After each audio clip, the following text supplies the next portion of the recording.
Oke, jadi saya ulang dulu ya. Jadi sebelumnya Assalamualaikum warahmatullahi wabarakatuh. Selamat malam Malam Mas. semuanya, Malam, Mas. teman-teman khususnya dari teman-teman STT Migas Balikpapan ya. Jadi ini sebenarnya ya saya merasa terhormat lah untuk bisa apa ya istilahnya mungkin diskusi kali ya, diskusi sharing session sama teman-teman semua mengenai ya sedikit pengalaman saya lah khususnya untuk topik kali ini sebagai application of integrated petroleum engineering for POD program ya. Jadi ini pembuka dari saya di sini. eh, jadi mungkin kita langsung next slide aja. Jadi tadi udah dibacain juga sedikit profil dari saya sama moderatornya. Mungkin ini saya bacakan lagi lebih detail mengenai sedikit profil dari saya. Jadi perkenalkan, nama saya Rivaldi Gemakumara atau sebenarnya saya biasa dipanggil itu Gemak. Jadi saya tuh biasa dipanggil dari nama tengah saya. Terus saya itu sekarang tinggal di Balikpapan. Jadi kalau di Balikpapan sebenarnya saya tergantung masih termasuk yang masih newbie ya karena di Balikpapan saya baru 6 bulan lah. Jadi baru 6 bulan karena saya dapat penempatan di sini per Mei kemarin. Jadi sebelumnya itu saya di Jakarta. Nah, kemudian untuk sedikit status dari saya ya. Jadi sekarang saya umurnya 28 tahun. Jadi 28 tahun, kemudian saya udah menikah, anak saya satu, dan saat ini keluarga saya itu masih di Jakarta. Jadi saya masih LDR nih sama keluarga saya. Kemudian saat ini saya menjabat di PHKT ya, Pertamina Hulu Kalimantan Timur sebagai analis development planning. Dan background pendidikan saya itu saya angkatan 2014, teknik perminyakan di Universitas Trisakti. Kemudian di sana saya dari 2014 sampai 2018. Nah, di 2018 begitu saya lulus itu saya mulai join project. Jadi saya mulai main project tuh main projectan di sebuah awalnya sama dosen, kemudian selanjutnya saya join ke sebuah konsultan swasta gitulah. Dan saya di sana saya berperan sebagai petroleum engineer. Jadi saya megang subsurface sekaligus sebagai productionnya juga sampai ke ekonomiannya. Nah, di sana saya kurang lebih setahun di main project itu. Di project itu saya udah dapat menyelesaikan 3 project ya. Jadi projectnya itu kurang lebih projectnya itu mengenai akuisisi blok. Jadi akuisisi blok di mana saya membahas evaluasi dan review dari blok tersebut secara keseluruhan dari mulai reservoir, production sampai nanti skenario pengembangannya seperti apa dan ujungnya nanti keekonomiannya itu kayak apa. Kemudian di 2019 saya dapat kesempatan lagi buat join di oil company. Jadi yang sebelumnya saya megang project, ini saya join di oil company sebagai internship dulu. Jadi sebagai internship di PHE Ogan Komering, PHE Oka. Nah di PHE Oka saya 3 bulan di sana intern, megangnya juga sama reservoir engineer, simulasi juga. Jadi sebenarnya ngelanjutin dari yang project aja. Project juga saya megang simulasi. Dan 3 bulan saya intern, saya diangkat, dipromosiin untuk tenaga kontrak di sana. Kemudian di sana saya cukup lama ya, jadi 2019 sampai 2022 di PHOK. Kemudian sampai 2022 itu kurang lebih dari 2018 itu kurang lebih 4 tahun itu saya full megang technical. Jadi saya sebagai reservoir engineer itu di sana saya megang ya simulasi, megang forecast, megang cadangan gitu kan. Ini full technical nih, full technical. Kemudian di 2022 itu ada reorganisasi di Pertamina. Jadi strukturnya itu berubah besar-besaran dan saya di sana mendapat kesempatan untuk join di PHR Regional 1 di Jakarta nih, Pertamina Hulu Rokan Regional 1 sebagai analis. Nah, disinilah mulai karir saya sebagai analis di 2022 nih, sampai saat ini saya sebagai analis. Nah, di sini 2022 saya mulai sebagai analis. Eh, apa bedanya dengan sebelumnya di engineer? Engineer itu, ini buat gambaran teman-teman aja ya. Jadi engineer itu kita kalau ngelihat sesuatu lebih mikroskopik. Artinya jadi segala sesuatu itu kita lihat detail. Bahkan kita bisa tahu sumur per sumurnya, produksinya berapa, detail kompresinya itu bisa tahu. Tapi sebagai analis ini kacamatanya lebih kacamata helikopter view. Jadi insight dan perspektif baru yang nggak kita dapetin di technical nih kita bisa dapetin di analis nih. Jadi kalau engineer itu biasanya kita megang khusus untuk WK atau field kita doang. Nah, kalau analis biasanya ini udah WK atau field orang lain juga bisa kita pegang nih. Jadi kerjanya memang lebih menyeluruh lah. Cuma memang secara teknikal akan lebih banyak di engineer. Kemudian di analis subsurface itu di region 1 saya sampai 2023 setahun doang, terus saya dapat kesempatan untuk pindah haluan. Yang tadinya saya Pertamina, saya pindah ke EMP, jadi Energi Mega Persada. Kalau teman-teman tahu, itu oil company juga. Di sana saya sebagai business development analis yang kurang lebih kerjanya sama yang saya pegang di analis juga. Jadi dia penggabungan dari analis dan technical juga. Itu di sana saya megang di business development analisnya. Dan di 2024, tepatnya di bulan Mei, ini saya baru mulai join lagi di Pertamina, karena alhamdulillah saya keterima di Experience Hire saat itu. Jadi per Mei itu saya dapat penempatan di Balikpapan, dan sampai saat ini saya masih menjabat sebagai analis development di PHKT.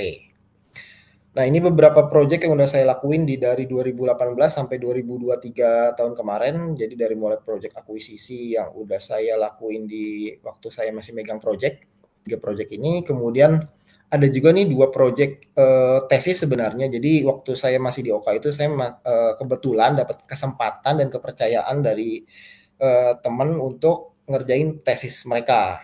Jadi lumayan buat menambah kompetensi saya, buat menambah pengetahuan saya juga. Di sana saya megang 2020 saya ngerjain simulasi reservoir, 2021-nya saya ngerjain acitan link, dan di 2022 ini saya project baru lagi yang mana di project ini kaitannya dengan posisi saya di region 1 ya. Jadi di sini karena itu tahun-tahun pasca Covid ya, di mana itu kan data analis lagi gencar-gencarnya tuh ya, data analis. Nah, ini saya membangun sebuah dashboard, basicnya Power BI, memanfaatkan data-data dan evaluasi yang saya punya untuk bisa di-develop di Pertamina Hulu Rokan Regional 1. Dan yang terakhir di 2023 ini akuisisi untuk blok Siak Kampar under EMP ya, Energi Mega Persada. Mungkin itu profil yang bisa saya sampaikan. Ini lanjut ya. Nah, ini kurang lebih outline yang akan kita bahas di kesempatan malam ini. Jadi total ada 6 topik ya, ada 6 topik yang pengen saya sharing ke teman-teman semua.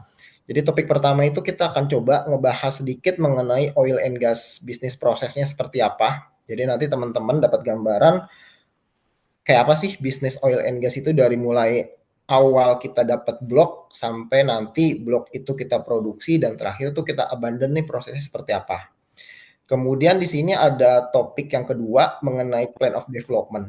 Jadi teman-teman nanti kita kasih gambaran untuk POD itu apa sih sebenarnya, lingkupnya apa aja, kemudian data apa yang dibutuhkan, objeknya apa aja nanti kita bahas di topik yang kedua. Nah, topik ketiga ini mengenai challenge dan opportunity khususnya yang ada di Indonesia saat ini ya. Seperti apa current condition-nya, kemudian future plan-nya seperti apa, opportunity-nya Ini Mas seperti apa. Rivaldi, Ya, silakan. slide-nya yang kedua slide-nya belum gerak Mas. Mohon maaf Masih sebelumnya. di mana? Masih Profil di kan? namanya Mas. Masih di outline ya? Ya, masih di awal. Oh iya, emang masih di outline kan? Iya. Belum saya next ini. Ya. Mohon maaf ya Mas, sebelumnya Mas memotong pembicaraan Mas. Oh iya, nggak apa-apa, nggak apa-apa. Nanti kalau misalnya ada yang mau ditanyakan atau didiskusikan nggak apa-apa diinterupsi aja ya teman-teman ya. Jadi karena kita diskusi nanti bisa dua arah jadinya. Siap, Mas. Nah, Banyak ya, Mas. ya lanjut ya. Kemudian tadi untuk topik ketiga, topik keempat nanti kita ngebahas tentang strategic planning. Jadi untuk key point apa aja yang harus kita punya untuk kita bisa mendevelop sebuah lapangan khususnya.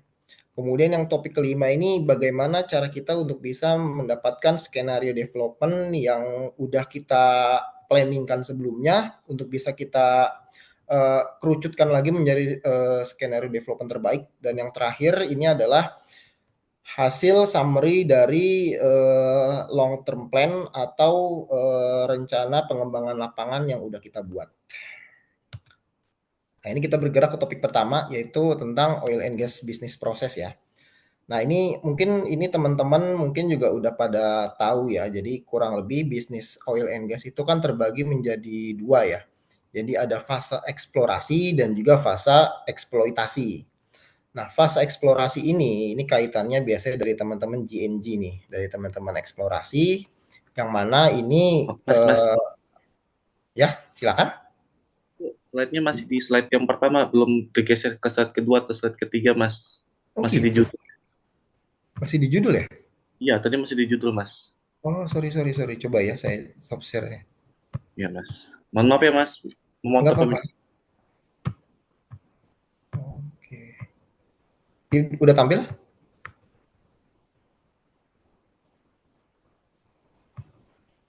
Udah tampil kah? Udah, Mas. Sudah, Mas. Sudah, Masih Mas. Udah ya. oil dan gas. Oke, udah tampil ya. Oke, Oke, Mas. sudah, Oke, Mas. saya lanjut ya. Jadi Mas. mohon maaf tadi ternyata ada kendala teknis. Jadi saya lanjut. Jadi oil and gas business process ini ada dua ya, ada dua kurang lebih. Jadi ada fase eksplorasi dan fase eksploitasi, di mana eksplorasi ini biasanya dari teman-teman GNG, di mana mereka akan ada program eksplorasi dan appraisal yang kurang lebih prosesnya ini dari mulai 3 sampai 6 tahun sampai kurang lebih 4 tahun ya. Sampai dari mulai dari dia seismik, kemudian dia ngebor sumber eksplorasinya, kemudian dia lakukan studinya sampai nanti di appraisal drillingnya itu. Kemudian nanti kita ini mulai bergerak ini di biasanya PI ini mulai di eksploitasi ya. Jadi pas mulai dari plan of development-nya sendiri. Jadi setelah kita dapat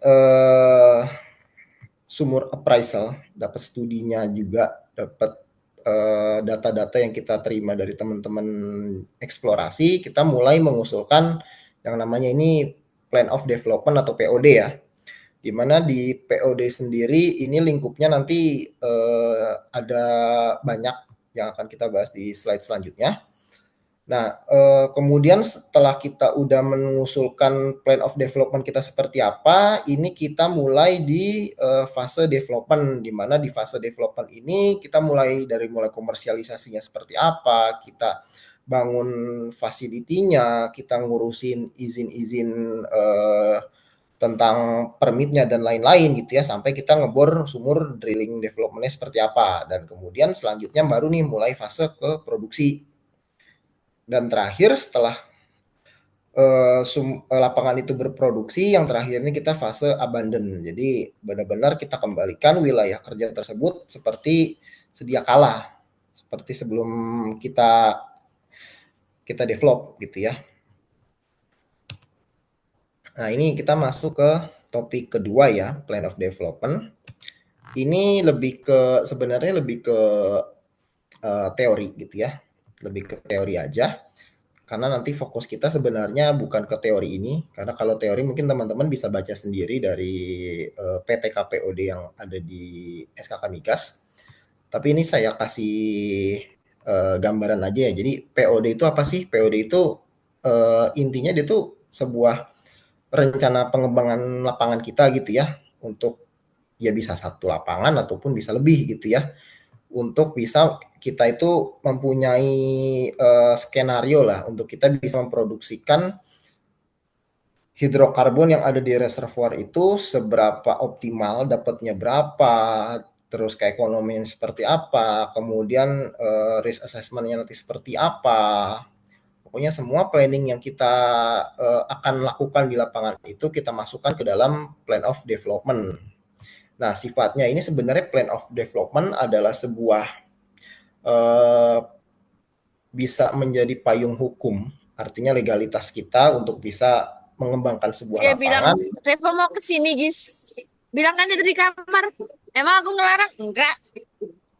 Ini tapi kenapa? Kemudian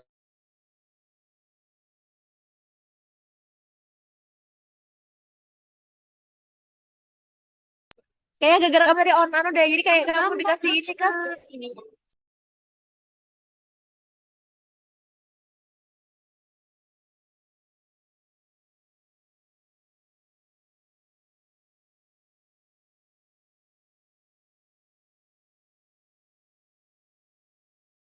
Mohon izin Mas, sepertinya mic-nya Mas Rivaldi masih ke-mute.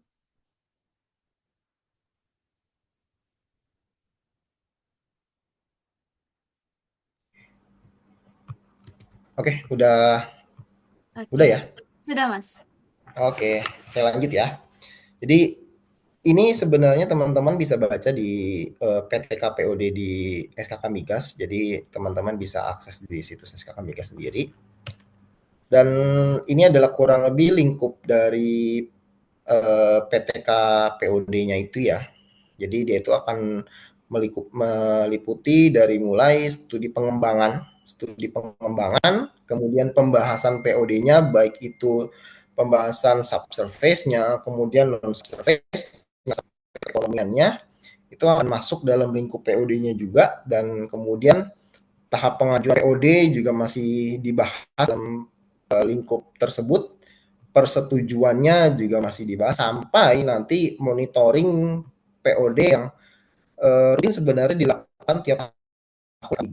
Jadi POD itu nggak cuma kita bikin udah dapat approval selesai, itu enggak. Jadi semua POD yang kita buat, semua POD yang kita rencanakan itu akan dimonitor tiap tahunnya oleh SKK Migas, apakah realisasinya seperti apa, lingkup kerjanya udah terpenuhi atau belum. Nah, ini ada di sini pertanggungjawaban kita. Jadi apa yang kita rencanakan ini nggak bisa barangan karena benar-benar dimonitor ketat tiap tahunnya.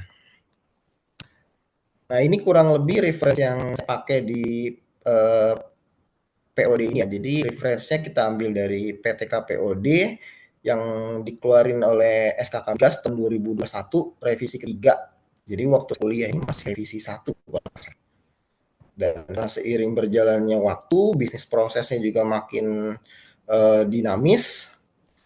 POD pun makin dinamis juga bahannya gitu ya.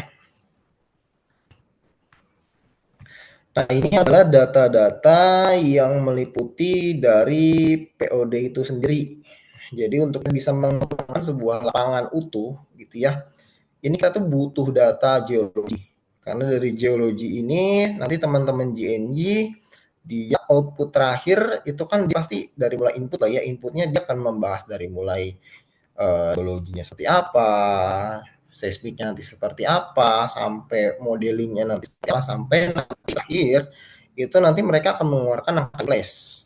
Nah, angka in place itu nanti mereka dapat dari sini biasanya, kemudian dimasukkan ke mulai masuk ke teman-teman reservoir nih, teman-teman reservoir untuk diklasifikasikan data-data fluidanya, data batuan, kemudian data-data reservoir lain untuk bisa diolah. Kemudian setelah kita data-data reservoir, ada juga data production forecast, yang mana production forecast ini meliputi dari semua data yang udah kita analisa, baik itu dari reserve-nya seperti apa, apakah dari reserve itu bisa kita kuras semua, kemudian berapa banyak yang bisa kita kuras, metode forecast-nya sendiri itu menggunakan apa, apakah misalnya kita mau pakai simulasi atau mau pakai DCA doang, atau misalnya mau pakai material balance gitu ya. Kemudian selanjutnya work program nih. Jadi dari production forecast yang udah kita buat, berapa banyak work program yang kita butuhkan, berapa banyak sumur drillingnya, berapa banyak walkovernya, dan berapa banyak program-program lain yang sekiranya ada di production forecast ini nih. Kemudian meliputi juga ada drilling and completion-nya. Jadi desainnya tipikal drilling completion-nya ini seperti apa akan dibahas juga di POD tersebut. Kemudian production facility juga tentu production facility dibahas di sini. Dalam hal ini berarti kaitannya untuk membahas berapa kapasitas yang dibutuhkan untuk kita siapkan di facility untuk bisa menampung semua production forecast yang udah kita buat nih. Kemudian ada HSE dan ASR juga dari segi safety, kemudian abandon site restoration juga masuk di sini. Dan terakhir yang nggak kalah penting adalah akumulasi dari semua ini adalah berapa banyak biaya yang kita butuhkan, baik itu biaya capex atau opex yang kita butuhkan untuk mengembangkan lapangan ini, untuk nanti terakhir yang paling utama nanti kita bisa lihat berapa besar keekonomian yang bisa kita dapatkan setelah kita udah merancang semua development field yang kita buat di lapangan tersebut ya. NPV-nya berapa, IRR-nya berapa, POT-nya berapa lama. Nah, ini kita lihat ini nih untuk kita tentukan lapangan kita ekonomis atau enggak. Kalau misalnya enggak ekonomis gimana ya, kita balik lagi. Dari mulai forecast-nya harus kita revisi, berarti kan harus kita sesuaikan lagi work programnya. Kalau misalnya biayanya ternyata mahal, berarti kita harus kita optimasi lagi.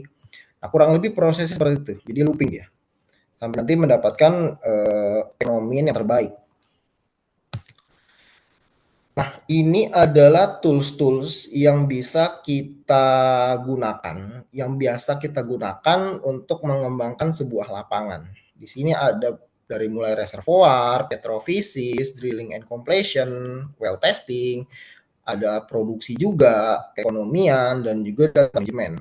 Nah, sebenarnya kenapa ini kita masukkan? Karena dalam hal ini kaitannya untuk oil company sendiri dalam mengembangkan sebuah lapangan itu biasanya mereka udah langsung menggunakan software ini gitu ya. Jadi teman-teman di sini karena masih mahasiswa semua, jadi sangat amat penting untuk teman-teman mulai bisa menguasai atau mempelajari minimal satu dari masing-masing bidang ini tersebut gitu ya. Karena memang ketika nanti teman-teman udah masuk ke dunia oil and gas, akan bermain dengan software ini nih sehari-hari. Jadi semakin teman-teman menguasai, semakin teman-teman lihai untuk bisa mengembangkan lapangan tersebut. Nah, untuk di sini banyak gitu ya teman-teman, sebenarnya ini juga baru beberapa doang yang saya cantumkan.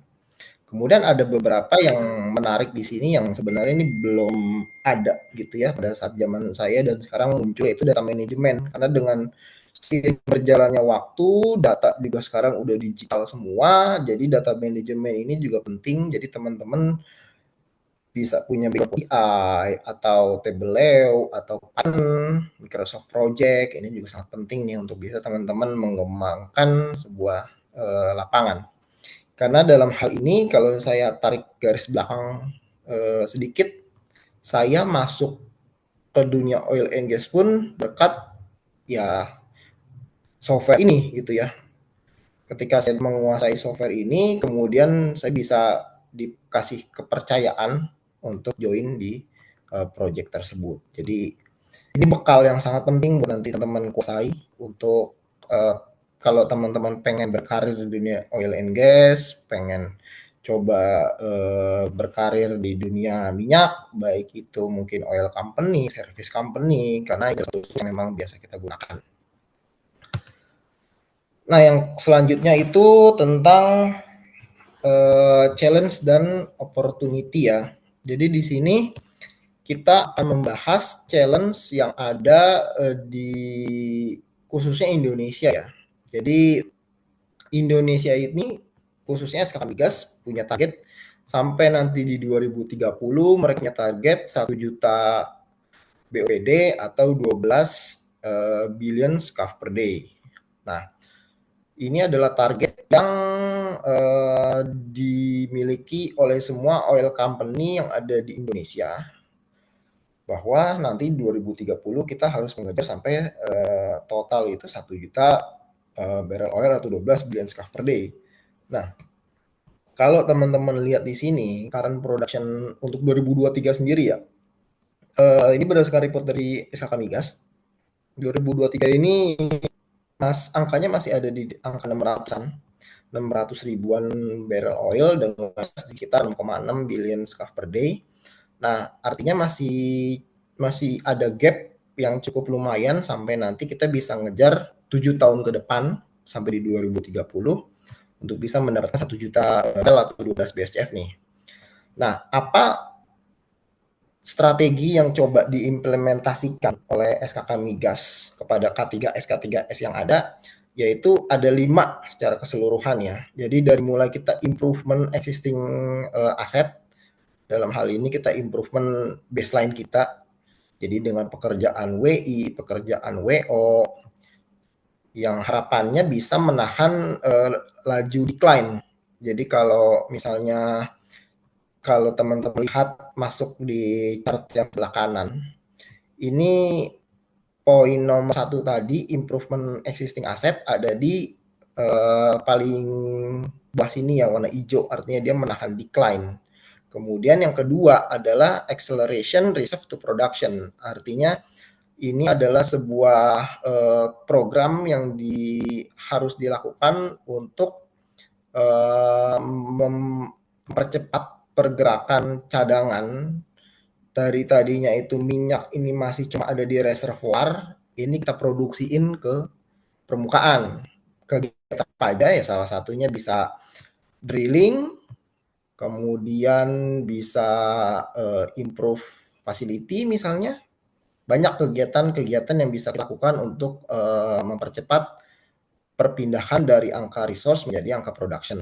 Kemudian selanjutnya, ini ada strategi water flood dan EOR yang menyumbang cukup impactful juga dalam chart yang ada di sebelah kanan ya, yang warna oranye ini, dengan harapannya dapat bisa berkontribusi water flood dan EOR ini untuk bisa membuat peak selanjutnya lah di lapangan existing aset, khususnya di Indonesia ini kan asetnya udah pada mature ya. Jadi dengan adanya water flood EOR diharapkan kita bisa mengurus nih sisa-sisa oil yang ada di lapangan, yang ada di reservoir, bisa kita keluarkan semuanya. Jadi RF kita makin meningkat juga. Dan selanjutnya adalah potensi yang kita harapkan juga bisa dapat dari eksplorasi. Jadi dari teman-teman eksplorasi bisa mendapatkan giant discovery, big fish-nya untuk bisa mendapatkan tambahan produksi nasional di 2030. Dan selanjutnya adalah regulasi tentang bisnis proses yang ada di upstream ya. Nah, ini adalah kurang lebih challenge yang ada di Indonesia saat ini, bahwa kita punya target di 2030 untuk mengejar target 1 juta barrel maupun 12 billion scf per day. Nah, selanjutnya di sini ada potensi yang opportunity yang ada di gas yang saat ini bisa tergambar dari grafik yang ada di sini ya. Jadi kalau di sini yang oranye ini grafik ekspor ya, artinya grafik ekspor ini makin menurun. Kemudian yang merah ini adalah grafik domestik ya, kebutuhan domestik yang ada di Indonesia naik. Artinya apa? Bahwa secara garis besar bahwa kebutuhan pasokan gas bumi domestik ini semakin meningkat seiring berjalannya waktu, dan untuk ekspornya semakin menurun seiring berjalannya waktu. Memang hal ini tergambar dari realisasi manfaat gas bumi yang memang cukup besar di tahun 2023 kemarin, khususnya untuk industri menyumbang cukup banyak untuk pemanfaatan gas bumi. Dan ini gas bumi ini memang salah satu halnya menjadi opportunity juga buat K3S, karena berbeda dengan minyak ya. Kalau minyak itu kan sangat erat kaitannya dengan oil price, yang mana oil price ya bisa naik, bisa turun. Kita nggak bisa kontrol di situ kan. Tapi kalau gas bumi ini kan biasanya dia udah mengikat ke PJBG-nya ya, kepada harga jual gasnya berapa. Jadi mau oilnya naik, oilnya turun nggak ngaruh. Jadi dia lebih stabil. Nah, tapi tantangannya apa di gas bumi ini adalah interkoneksi infrastrukturnya ini harus baik. Karena gas ini nggak kayak minyak yang bisa kita tampung. Gas ini kan harus ada fasilitinya, harus ada komersialisasinya kemana, baru bisa dimanfaatkan. Selama fasilitinya nggak ada, maka sulit nih untuk mengembangkan gas. Nah, ini adalah salah satu opportunity dan challenge yang ada di Indonesia, khususnya untuk gas ini sendiri ya. Nah, selanjutnya di sini kita coba lihat historical production oil and gas yang ada di Indonesia dari beberapa tahun ke belakang, khususnya dari tahun 2015. Jadi baik itu oil maupun gas secara trend line dia mengalami decline yang cukup masif ya. Cukup lumayan lah decline-nya dari 2015 sampai 2023. 2015 kita masih dapat di hampir 800 ribu barrel oil, tapi di 2023 kita udah berkurang di angka 600 BOPD doang, 600 ribu BOPD. Kemudian untuk gas sendiri kurang lebih sama, tapi gas ini cenderung lebih baik di tahun 2022 dan 2023 dia mengalami kenaikan. Kemudian di sini teman-teman bisa lihat dari segi distribusi cadangan yang ada di Indonesia sendiri, memang gas ini lebih banyak ya populasinya dibanding minyak. Jadi secara kurang lebih sekitar 75% cadangan yang ada di Indonesia adalah cadangan gas. Dan bertolak belakang dengan produksi yang makin menurun, realisasi pengeboran yang ada justru tiap tahun, khususnya dari 2018 ya, ini makin meningkat. Jadi khususnya kalau kita bandingkan dari 2018 dia cuma 250-an, 2023 mencapai 900-an. Jadi saya memang cukup lumayan banyak ya, masif banget pergerakannya. Tapi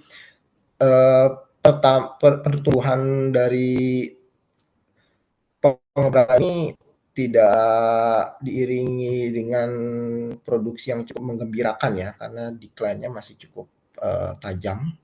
Kemudian yang terakhir di sini kita bisa lihat bahwa dari segi keekonomian gitu ya, dari revenue yang bisa didapatkan pemerintah maupun yang akan didapatkan kontraktor ini seiring berjalannya waktu makin. Jadi kalau teman-teman lihat di sini, ini 2016 bagian pemerintah cukup banyak nih, kontraktor bagian dikit hijaunya gitu ya. Terus kalau makin berjalannya waktu udah cukup lumayan nih, bahkan pendapatan kontraktor maupun pemerintah udah hampir sama nih.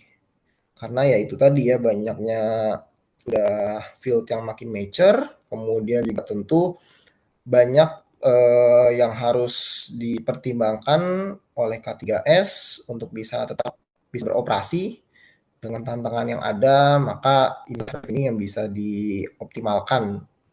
Jadi dari pemerintahnya dapat dan dari operatornya juga dapat. Nah, ini sedikit gambaran ya. Jadi kalau tadi kita lihat bahwa trendline angka drilling itu tidak sejalan dengan pertambahan produksi. Ini memang dari segi teknikal ada beberapa term and condition yang harus dipenuhi, yaitu kalau kita nambah sumur, ini kondisi idealnya ya, ini yang ada di kiri. Jadi kita nambah sumur, ini idealnya ini decline-nya ini sama. Artinya apa? Artinya pertambahan sumur menambah angka cadangan atau kumulatif yang kita bisa hasilkan, gitu kan? Idealnya seperti ini, sumurnya nambah, kumulatifnya nambah, atau EOR-nya pun makin nambah cadangan nih. Tapi kondisi yang ada, gitu kan? Pertambahan sumur justru tidak menambah cadangan, justru makin mempertajam decline yang akhirnya kalau kita tarik, ini ketemunya di satu titik nih. Jadi kumulatif produksinya sama aja dengan kita tambahan sumur.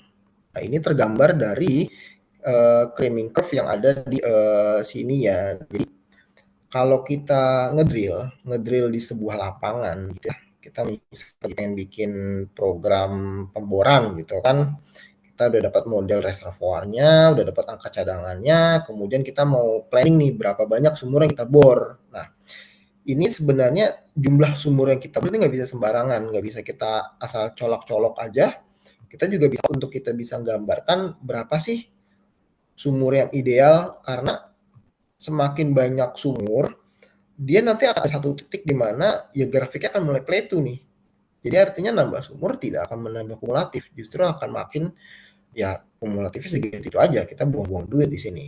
Nah, ini adalah kondisi salah satu tantangan yang ada di saat ini ya.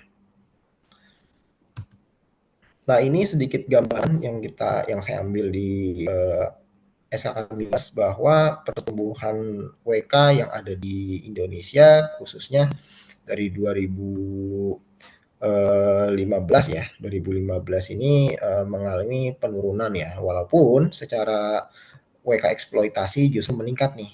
Seiring berjalannya tahun, dia makin meningkat, artinya makin banyak discovery, eksplorasi ditemukan dan pindah menjadi eksploitasi yang makin menambah potensi-potensi yang ada di Indonesia gitu ya. Tapi kurang lebih secara total ini sih, karena memang banyak faktor ya, lapangannya mature gitu ya, mungkin banyak yang harus kita pertimbangkan. Nah, ini kemudian selanjutnya itu ada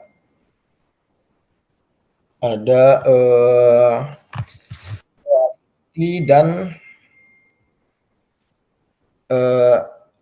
ada reality dan ekspektasi yang ada di Indonesia saat ini ya. Jadi di reality saat ini ya low production, kemudian RF-nya, recovery faktornya ini lebih dari 30%, artinya sangat amat jenuh, udah amat maksimal banget. Karena kalau kita ngomongin water drive, setengah water drive aja 35%, 40% udah sangat amat bagus. Ini udah 30% udah mendekati euritnya banget. Kemudian production-nya udah lama, udah lebih dari 30 tahun. Karena ya memang udah diproduksi dari tahun 90-an, 80-an, 70-an bahkan lebih dari itu dari sebelum kemerdekaan pun ada. Jadi udah sangat lama. Kemudian water cut-nya tinggi nih. Water cut-nya tinggi, udah bukan di 60-70 dari 90% ke atas. Efeknya apa? Produksinya lama, mature field, akhirnya apa? Fasilitinya ya udah harus banyak yang di servis nih, harus banyak yang kita servis, ya banyak yang kita ganti, cost-nya keluar lagi gitu kan. Dan kemudian karena udah lama berproduksi, pressure juga pasti seiring berjalannya waktu itu pressure akan mengalami penurunan. Nah, jadi yang awalnya itu bisa natural flow sekarang menjadi harus pakai artificial lift. Jadi untuk mengatasi tekanan yang tidak bisa membantu sampai ke permukaan, kita bantu artificial lift. Jadi keluar duit lagi. Kemudian high cost per BOE. Jadi cost yang bisa kita keluarkan untuk bisa mengangkat minyak ke permukaan ini tinggi. Kemudian high investment of capital expenditure, jadi capex-nya juga tinggi. Karena kalau bandingin ngebor zaman dulu sama zaman sekarang tentu beda. Sekarang zamannya juga udah makin bergerak ke deep water, makin mahal lagi, di investmentnya makin tinggi. Kemudian ekspektasi yang kita harapkan kalau misalnya ketemu ini bagus banget, jadi productionnya bagus, tinggi, RF-nya juga masih kecil, kemudian masih awal-awal periode produksi, water cut-nya juga masih minim, facility-nya juga sangat reliable gitu kan, nggak service mulu, kemudian masih pressure reservoir masih tinggi nih, kemungkinan masih natural flow gitu kan, kemudian low cost per BOE sama capex-nya kecil nih. Tapi dari semua ini ada satu hal yang paling penting gitu kan, yaitu ekonominya bagus. Jadi percuma kalau teman-teman punya produksinya tinggi, recovery-nya kecil, water cut kecil, facility-nya oke, tapi kalau keekonomiannya negatif, ya sama aja bohong. Jadi tetap yang paling kita kunci di utama itu terakhir, keekonomiannya harus bagus. Itu adalah ekspektasi yang memang harus kita dapatkan. Jadi objektif untuk mengembangkan lapangan itu apa? Ya, duit. Itu sebenarnya. Jadi karena kita perusahaan minyak ya, jadi ya salah satu tools untuk mendapatkan uang apa? Ya dengan produksi. Kalau perusahaan otomotif, ya pasti dia akan penjualan, bank akan mungkin meningkatkan produk dan layanan gitu ya. Nah ini kita perusahaan minyak, ya objektif utama sebenarnya duit. Jadi di drive dari berapa banyak keuntungan yang kita bisa dapatkan, seperti apa skenario-nya, ini bisa tergambar di objektif yang nanti kita hasilkan. Nah ini gambar aja nih teman-teman, jadi ini tumbukan kurang lebih 477 miliar. Ini nggak tahu nih, saya nggak ngitung juga bener apa enggak.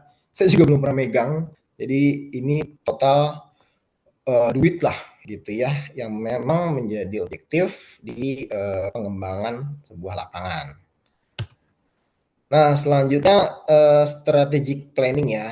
Di sini kita coba bahas gimana sih cara strategik untuk kita bisa ngembangin sebuah lapangan ya. Nah, di sini kita bisa lihat teman-teman semua mana field. Jadi ada dua field ya. Ini ada dua kondisi, field A sama field B ya.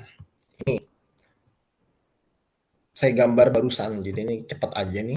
Jadi di field A ini teman-teman bisa lihat kalau produksinya bahkan mencapai 20.000 nih. 20.000, sedangkan field B produksi peaknya dia mencapai cuma di 8.000. 8.000 ya. Dan ini diproduksi dari mulai 90 sampai 2030, begitu pula yang B gitu ya. Nah, sekarang pertanyaannya gitu ya. Kalau teman-teman suruh pilih mau pilih field A atau field B, itu kan pertanyaannya ya. Nah, kalau misalnya kita lihat secara kuruk aja ya, kita lihat berarti 2024 ya, 2024 produksinya di angka 5.000-an. Sedangkan 2024 field B, 2024 fieldnya itu cuma sekitar 2.000-an. Tentu pasti kita akan pilih field A. Produksinya masih tinggi gitu kan. Tapi, nah ada tapinya. Kalau kita lihat ke ekonomiannya, nah pendapatannya bisa terpatahkan karena kalau kita lihat di sini dengan asumsi harga minyak sama ya 79, kemudian gasnya ini nggak ada, artinya gasnya kita pakai untuk on use doang asumsinya, kemudian ternyata investasi capex-nya di field A tinggi nih 100 juta, sedangkan field B cuma 50 doang, lebih murah. Kemudian OPEX-nya juga lebih tinggi field A, terus field B OPEX-nya lebih kecil, sampai gitu ya. Terakhirnya NPV-nya, kalau teman-teman lihat dengan field A yang tadi produksinya mencapai 5.000-an ya, 5.000-an NPV-nya dapat di 2 juta. Sedangkan field B yang produksinya cuma 2.000-an, ternyata NPV-nya lebih besar nih, 28 juta. Jadi kalau berdasarkan ini, secara bisnis, kalau teman-teman jadi bisnismen gitu, teman-teman akan milih field B, ya kan? Teman-teman pasti akan milih field B karena lebih menguntungkan. Terus duitnya juga lebih oke, produksinya juga kecil, artinya RK-nya juga pasti nggak banyak, kerjaan kita nggak banyak gitu ya. Field B menguntungkan. Jadi itulah untuk kita inti dari pengembangan lapangan itu. Jadi banyak yang harus kita pertimbangkan, nggak cuma tentang aspek reservoir, nggak cuma aspek produksi, nggak cuma aspek cost doang. Jadi semua itu harus kita aplikasikan menjadi sebuah pertimbangan yang bisa nanti sajikan ke manajemen bahwa seperti apa keuntungan yang bisa kita dapatkan kalau kita mengembangkan sebuah lapangan. Nah, ada parameter-parameter gitu ya yang bisa kita kontrol untuk kita bisa meningkatkan sebuah keekonomian. Jadi kalau teman-teman mengembangkan sebuah lapangan dan ternyata keekonomiannya itu negatif, itu pasti teman-teman akan mengalaminya. Semua orang pasti akan mengalaminya nanti kalau udah kerja. oh tahu negatif. Banyak yang harus ada 2 parameter utama yang bisa kita kontrol. Karena kalau parameter lain kayak oil price, kita nggak bisa kontrol. Oil price kan dari sana. Kemudian apalagi tax kita nggak bisa kontrol karena udah dari pemerintah. Jadi 2 parameter utama yang bisa kita kontrol ada ya produksi sama cost. Lalu kita bisa tingkatin, cost bisa kita rendahin. Nah, produksi itu kalau kita mau tingkatin secara kurang lebih ada tiga term yang bisa kita pakai. Kita mau pakai short term, mid term, atau long term. Kalau short term artinya dalam waktu dekat, ini kita bisa pakai pekerjaan WIWS atau kita aktifin sumur idle. Kemudian bisa juga kita optimasi artificial lift kita. Kalau misalnya ESP mungkin frekuensinya atau gross up dan lain sebagainya. Ini short term yang emang quick bisa kita dapatkan, cuma tinggal muter valve atau kita aktifin sumur, itu ini cepet banget. Nah, kemudian midterm, nah ini udah sedang lah. Jadi kita bisa bermain di kita ngebor sumur, kita walk over atau step out atau project management. Jadi nanti teman-teman punya sebuah timeline project apa aja yang ada, kemudian yang emang gainnya besar kan teman-teman bisa maju ya. Nah ini project management bisa membantu untuk bisa kita kontribusi untuk peningkatan produksi. Teknologi aplikasi, jadi seiring berjalannya waktu, teknologi itu makin banyak lah, makin banyak yang bisa kita aplikasikan di lapangan kita. Kemudian ada production optimization juga yang kita pakai. Dan yang paling long term ini artinya butuh banyak evaluasi, butuh banyak diskusi adalah tapi impact biasanya cukup besar ini karena kita melihat benar-benar secara keseluruhan gitu ya. Itu kita bisa studi GGRP untuk kita bisa tingkatin lagi kita bisa tingkatin lagi berapa banyak sebenarnya reserve yang ada yang bisa kita ambil. Kemudian seismic improvement, data-data yang misalnya kita cuma punya data seismic 2D, kita mau pakai 3D, ya kita bisa improve di sini. Tapi memang nggak bentar ya, dan EOR juga ini kan nggak bentar ya. Semua item ini kan butuh banyak waktu, butuh banyak biaya juga gitu ya, makanya ini nggak cepat kita kerjain. Nah, kemudian selanjutnya adalah cost efisiensi, di mana cost efisiensi ini kita coba untuk kita aplikasikan supaya kita bisa tetap mengoptimalkan produksi dan juga tetap mengurangi cost yang ada dengan tidak menghilangkan aspek safety tentunya. Safety tetap nomor 1. Jadi kita coba aplikasikan teknologi low cost, jadi teknologi-teknologi yang emang nggak mahal tapi bisa cepat kita aplikasikan, kemudian optimasi cost. Dan hal ini biasanya rutin digunakan itu adalah kita biasa menggunakan kita misalnya ngebor, tapi kompresinya kita pakai rig kompresi rig kecil gitu ya, rig yang emang kita udah punya kontrak atau bahkan kompresinya rignya itu kita udah punya sendiri. Jadi drilling days-nya kan berkurang ya, otomatis cost-nya berkurang. Nah, ini salah satu cara optimasi drilling cost. Kemudian optimasi cost per BOE-nya. Kemudian optimasi well activities. Jadi kalau misalnya tadi ya, kalau teman-teman lihat di grafik learning curve, makin banyak well belum tentu cadangannya naik loh. Jadi dengan makin banyak well, bisa jadi cadangan itu aja. Jadi kita harus bisa mengoptimize well mana yang emang bisa mendapatkan gain yang emang cukup impactful. Kemudian kontrak negosiasi, jadi bisa bermain di kontrak-kontrak yang emang harganya ini masih bisa kita goyang, ya kita goyang di situ. Kemudian budget akurasi. Jadi akurasi kita dalam merancang sebuah budget plan ini juga sangat penting karena ini menentukan evaluasi kita ke depannya.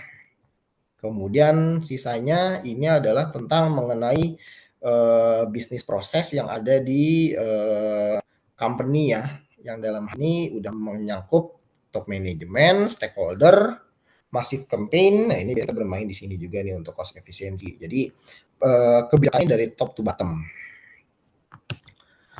Nah ini gambaran aja mengenai flowchart mengembangkan sebuah lapangan dari mulai eksplorasi gitu ya sampai ke POD, di mana tadi ya, jadi kita udah discovery dari teman-teman eksplorasi, kemudian teman-teman eksplorasi akan mengolah data-data tersebut, seismiknya, petrofisis, data lab, data seperti apa, sampai nanti terakhir dapat in place. In place diserahin ke teman-teman reservoir produksi untuk bisa diolah menjadi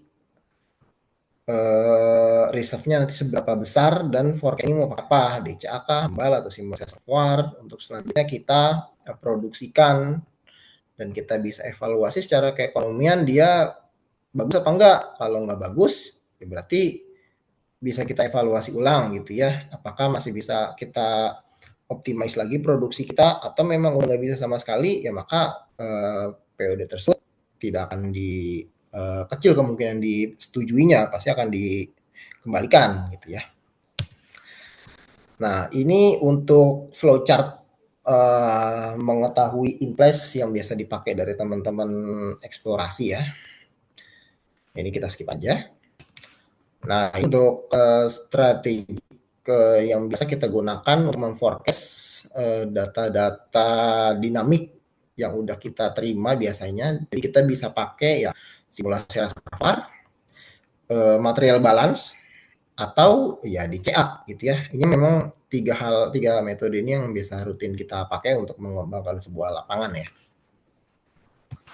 Kemudian selanjutnya ini adalah sebenarnya ini namanya ini klasifikasi cadangan ya, atau kalau teman-teman tahu ini PRMS lah. Jadi di sini jadi dari reserve atau cadangan yang udah kita forecastkan itu nanti selanjutnya akan kita klasifikasikan menjadi subclass reserve atau resources yang ada. Nanti ada kaitannya dengan bagaimana caranya kita untuk bisa mendevelop sebuah lapangan menjadi optimal gitu ya. Nah, ini source-nya ini kita ambil dari PRMS. Ini PRMS gitu ya. Kalau namanya reserve ya pasti ada 1P, 2P, 3P, kontingennya ada 1C, 2C, 3C, undevelopednya ada 1U, 2U, 3U. Ya, ini teoretikal aja lah, teman-teman pasti udah tahu. Nah, yang paling kanan ini adalah subklasifikasi sesuai PRMS yang mungkin akan berbeda kategori kodenya aja nih. Tapi yang kanannya harusnya kurang lebih sama karena kita mengacu ke PRMS. Jadi sebuah cadangan gitu ya. Itu nanti kita klasifikasikan lagi mana yang emang cadangan bisa kita kerjakan cepat, mana yang emang masih kita harus pending. Jadi karena kita mengembangkan lapangan kan bukan cuma satu lapangan ya. Kalau satu lapangan mungkin enak, tapi kalau nanti kita udah megangnya 10, 20 bahkan mungkin ratusan lapangan akan susah nih untuk kalau kita kategori-kategori kayak gini kan. Jadi kita bisa tahu project-project mana yang emang ekonomis, project mana yang emang masih belum ekonomis. Nah, itu bisa kita petakan. Nah, ini fungsinya dari pemetaan klasifikasi cadangan yang ada. Kemudian topik selanjutnya ini tentang bagaimana cara kita untuk bisa mendevelop skenario development ya. Di mana fokus untuk pemilihan skenario ini kurang lebih ada 3 ya. Jadi kita bisa maximize recovery-nya, artinya produksinya kita maximize, kita juga bisa maximize revenue-nya. Jadi artinya kita memilih skenario yang terbaik berdasarkan revenue yang ada dan juga skenario berdasarkan akurasi dari data yang kita punya nih. Karena kalau misalnya recovery-nya bagus, revenue-nya bagus, hanya asumsi semua ya susah juga ya. Jadi data juga penting untuk bisa menjadikan pertimbangan kita memilih sebuah skenario ya. Nah, untuk skenario yang ada itu nanti biasanya kita ranking mana skenario yang oke, mana yang bukan prioritas. Nah, ini biasanya kita bagi 2, ada yang berdasarkan economic factor maupun non economic factor. Jadi kalau ekonomi sesuai faktor ekonomi ya pasti NPV, kemudian cost-nya, POT-nya. Nah, kalau yang bukan non ekonomi artinya itu yang di luar kontrol ekonomi ya timeline-nya. Jadi kalau teman-teman project-nya NPV-nya bagus, cost-nya juga murah, POTM-nya cepat, timeline-nya baru POP 2050, ya ini susah nih. Ngapain kita jadi prioritas? Terus fabrikasinya susah, misalnya harus nggak ada di dalam negeri atau mungkin butuh proses yang lama. Ini jadi hambatan juga nih. Kemudian bisnis proses yang lama. Ini udah kayak gini nih. Jadi bisnis prosesnya lama, harus cepat jadi lama. Ini juga jadi faktor kita untuk bisa menjadikan pertimbangan ranking skenario. Dan yang terakhir risk assessment. Jadi kalau misalnya NPV-nya oke, cost-nya oke, timeline-nya oke, tapi secara risk assessment safety-nya nggak ada, ini jangan sampai terlewat nih. Jadi ini risk assessment juga salah satu faktor penting untuk kita bisa merankingkan sebuah skenario, karena safety itu nomor satu. Kalau produksi tinggi safety-nya 0 ya tetap percuma juga, karena nyawa orang kan nggak bisa kita ganti ya. Nah, selanjutnya ini dummy doang, ini contoh. Jadi contoh kita setelah tadi kita udah desain, kita udah evaluasi, kita udah forecast-kan semua data-data yang kita punya, itu nanti kita bisa bikin skenario low, base, dan high gitu ya. Ini nanti kita bagi sesuai dengan skenario development yang kita punya gitu ya. Jadi berarti dalam hal ini kaitannya berapa banyak gitu ya in place yang kita punya, RK-nya berapa banyak, surface facility-nya, artinya skenario nanti seperti apa, ini juga bisa jadi bahan pertimbangan juga.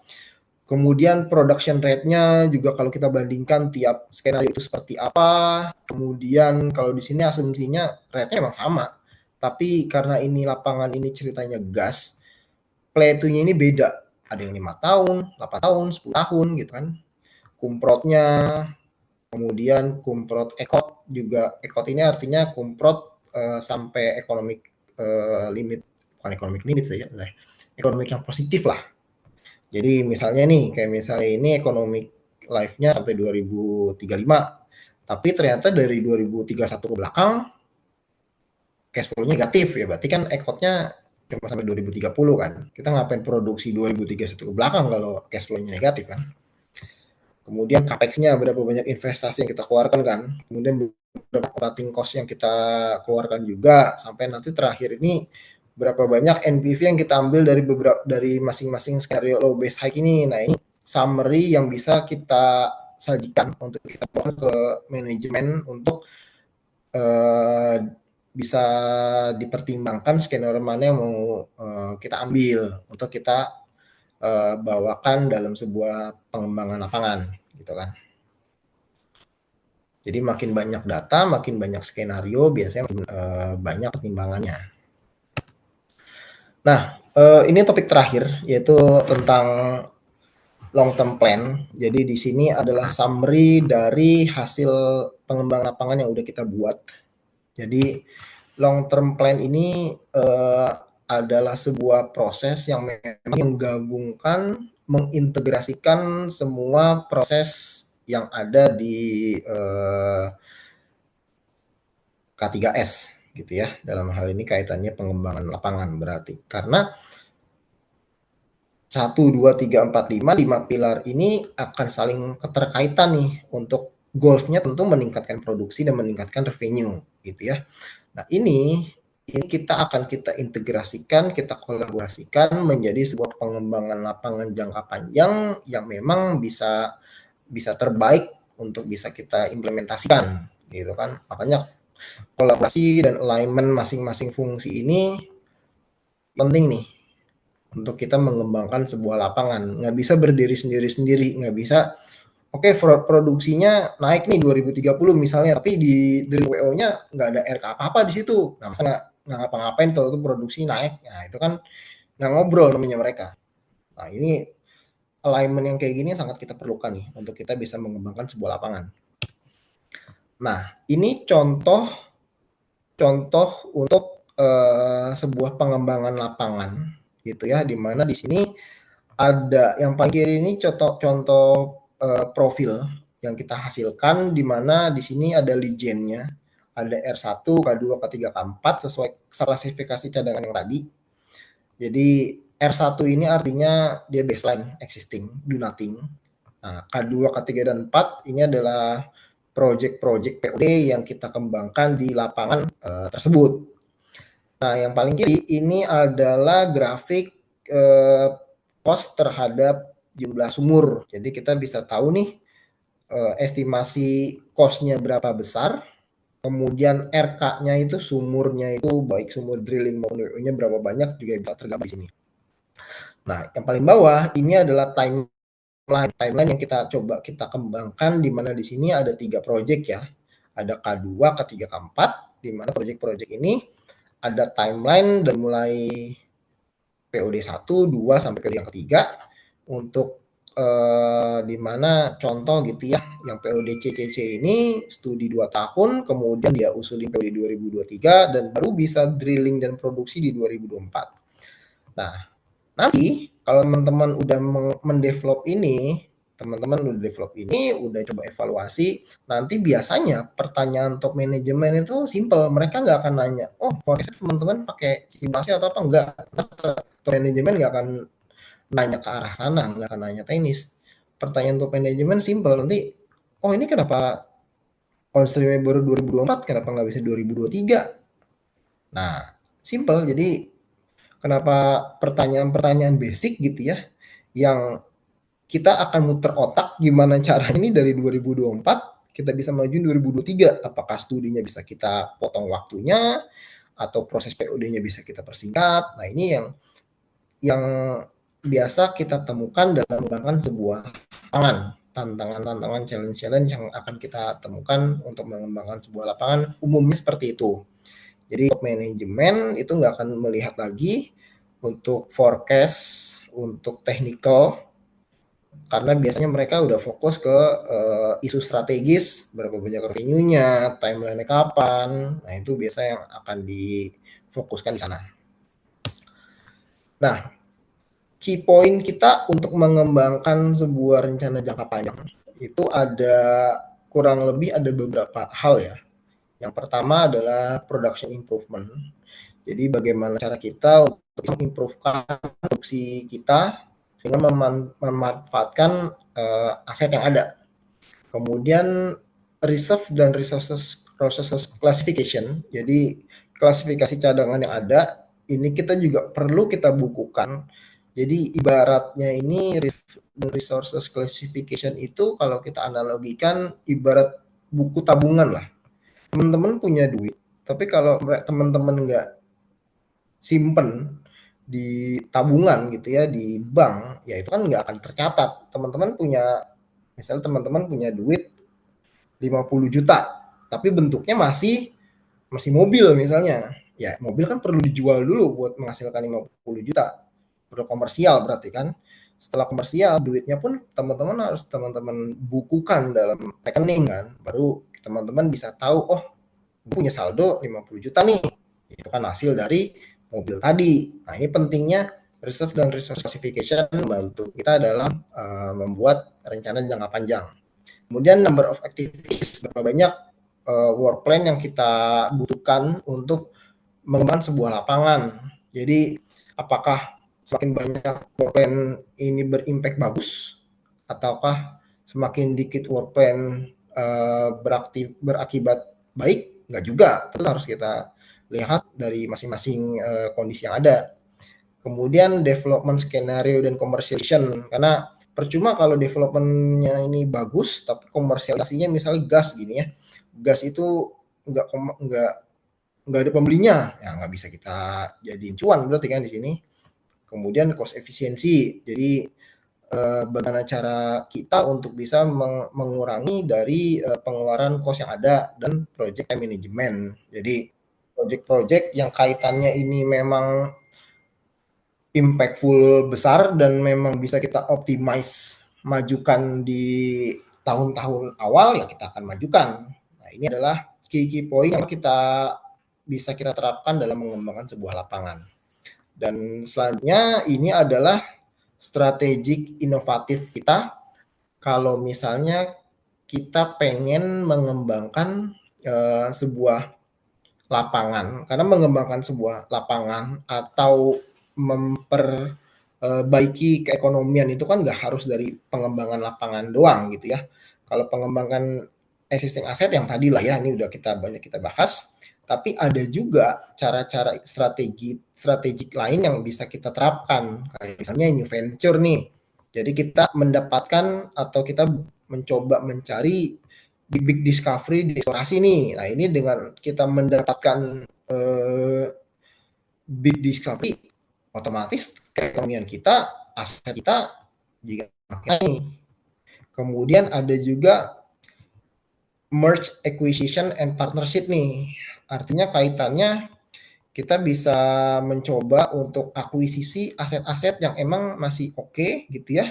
Kemudian kita coba ambil alih. Nah, ini juga bisa menambah revenue yang dimiliki perusahaan. Atau dikiranya gue punya aset, tapi ternyata kalau gue operate sendiri berat. Nah, ini kita bisa sharing nih dengan skema yang umum dia ada nih kayak JOB atau Joint Operating Body atau KSO atau TAC. Jadi beban cost, revenue segala macam ini kita tanggung bareng-bareng gitu ya. Nah, ini salah satu strategik yang bisa kita pakai untuk kita bisa meningkatkan value maupun revenue lapangan maupun perusahaan yang kita miliki gitu. Mungkin itu aja yang bisa saya sampaikan karena waktu udah jam 8 lewat 10, mungkin kurang lebihnya mohon maaf. Saya kembalikan lagi ke moderator, dipersilahkan kalau ada yang ingin ditanyakan gue ya. Baik, terima kasih Mas Rivaldi atas sharing materinya yang sangat menarik. Selanjutnya saya akan membuka sesi tanya jawab untuk partisipan yang memiliki pertanyaan dan juga mungkin masih bingung nih tentang materinya, boleh langsung bertanya melalui kolom chat atau bisa menggunakan fitur raise hand lalu mengaktifkan mikrofonnya ya.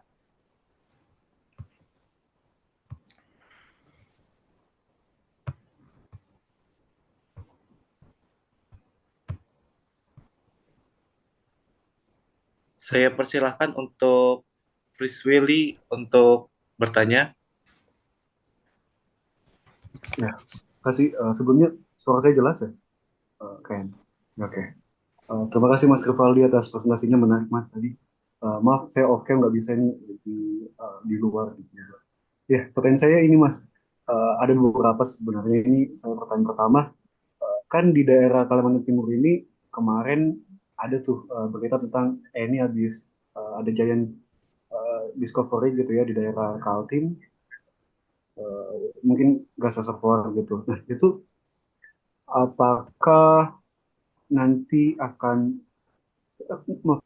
karena kan biasa ada dibilang dealing gitu ya antara antara company-company gitu buat ngerjain POD-nya gitu.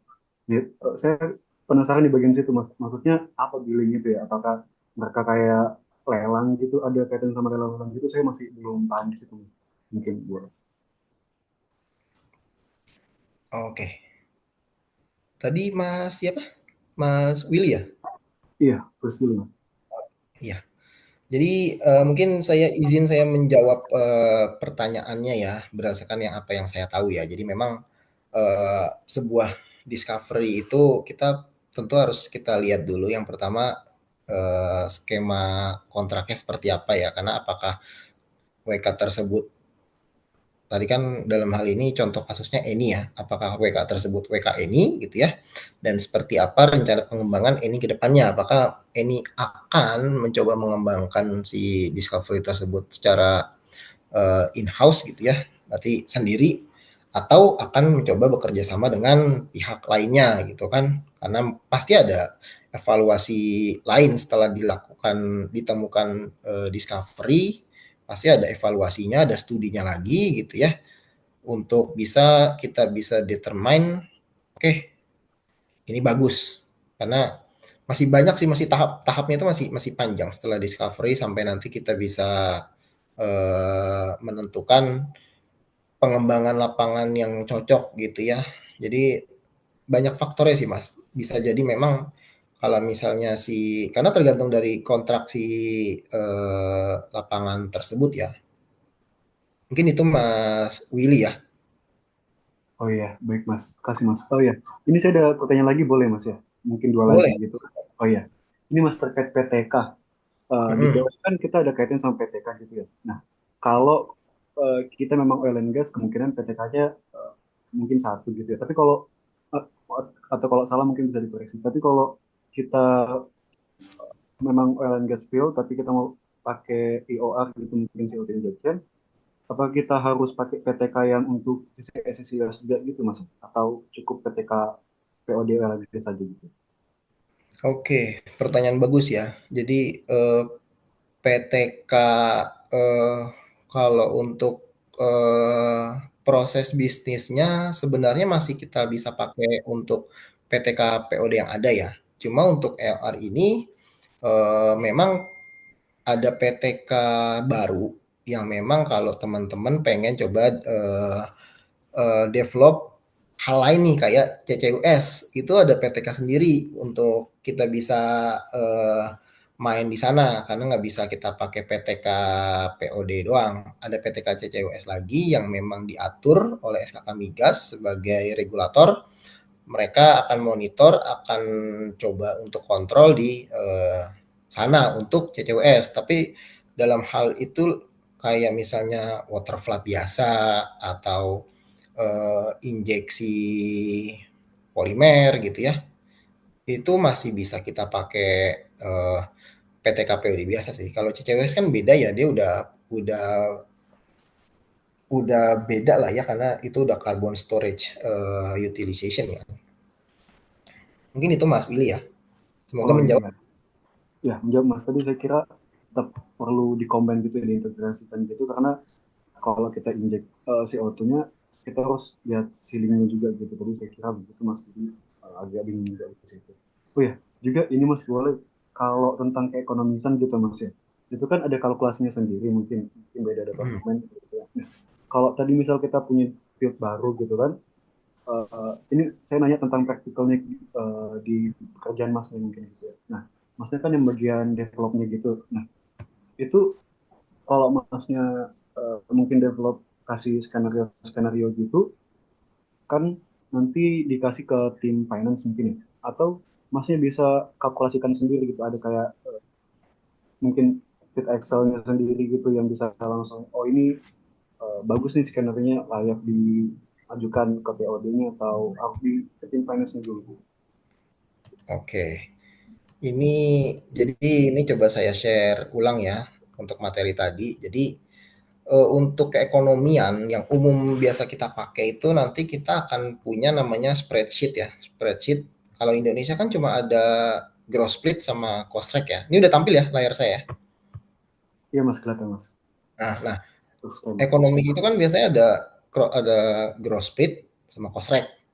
Nah, beda sama tools-tools lain ini kan software semua ya.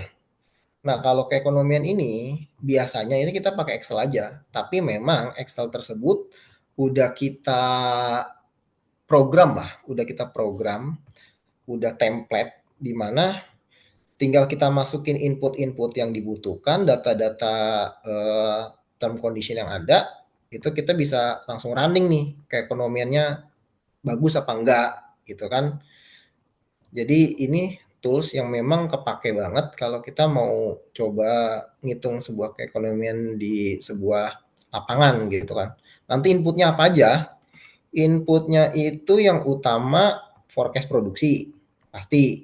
Dan forecast produksinya ini bentuknya lifting ya, bukan gross. Artinya yang udah, jadi kalau proses migas itu dari kepala sumur sampai nanti ke titik serah atau yang nanti jadi duit, ini misalnya nih kepala sumur kita produksiin 100 BOPD. Nah, nanti yang kita masukin keekonomian belum tentu 100 BOPD, bisa jadi cuma 97. Karena dari mulai kepala sumur sampai nanti ke titik serah, ini biasanya ada loss production, ada shrinkage gitu ya. Nah, ini yang kita pakai di keekonomian itu lifting. Nah, kalau gas, ini gas sales. Jadi kalau gas di wellhead kita cuma punya misalnya 10 mm scaf gitu ya. tapi kita punya on use 3 mm SCAF. Berarti yang kita pakai di keekonomian 7 mm SCAF. Nah, input produksi itu yang kita pakai di keekonomian. Selain input produksi, input apa? Work program. Work program artinya berapa banyak sumber yang kita pakai, yang kita gunakan lah, yang kita gunakan. Dan yang paling utama, berapa biayanya nih. Nah, biasanya biaya work program produksi ini kita input ke keekonomian. Nah, nanti engine keekonomian itu akan merunning misalnya engine keekonomian apa? Gross split gitu ya. Dia akan merunning sesuai dengan skema gross split ya. Skema gross split kan nanti ada PSC terms-nya sendiri lagi kan. Ada variable splitnya seperti apa, itu nanti banyak lah. Nah, itu nanti tinggal kita running, udah jadi tuh. Jadi simpelnya kayak gitu sih. Jadi kita kolaborasi sama teman-teman lain karena nggak bisa kita sendiri untuk kita bisa megang.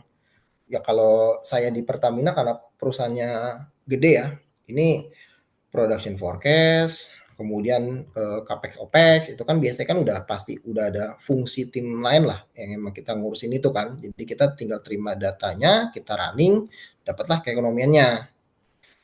Jadi dengan kolaborasi data-data tersebut kita baru bisa running di keekonomiannya. Nah, nanti kalau keekonomiannya ini jelek gitu ya, misalnya taruhlah misalnya keekonomiannya ternyata negatif. Nah, ini harus diolah lagi nih, forecast-nya kah, duitnya kah. Nah, ini baru bisa nanti dapat keekonomian terbaik. Mungkin itu ya Mas Willy ya. Menjawab kah? Oh iya, berarti tadi kita tetap punya basic apa nih, basic approach gitu ya. Nah, sebelum ke tim-tim lain gitu berarti Mas. Sampai Basic kita basic masuk approach. Maksudnya sebelum masuk ke skema-skema itu kita bisa lihat juga keekonomiannya dulu sebelum kita ajukan gitu tetap ya. Oh, kalau keekonomian tetap prosesnya di akhir sih, Mas. Artinya kita udah harus ngumpulin data produksi, work program, sama cost-nya dulu.